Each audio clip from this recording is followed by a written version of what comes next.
সমস্যা নাই, তোর ঝালমুড়ি তুই বানা বেটা, আমরা দেখি। হ্যাঁ না বাইরে ঢোকে না, ফাঁসে ফাঁসে পরে টানবো আমার। শিমুল বাগানে ঝালমুড়ি বাইরে লেগে ফাঁফে ধরবো। ভাইরাল হইতে না। এটা কি করি, কি রোদ বেড়াই, রোদের মাঝে লাগে। আমরা এই মুহূর্তে আছি শিমুল বাগানে, শিমুল বাগানে ঝালমুড়ি খাচ্ছি আমরা সবাই বন্ধু বান্ধব মিলে।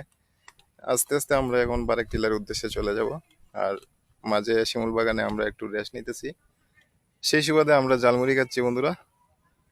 তো আপনার সাথেই থাকুন। হায় হায় মান না ও রিফাই যাও তো বাইরে মান না বাইরে হয়েছে। যাও এবারে যে রোদ লাগে বড় রোদ পয়সা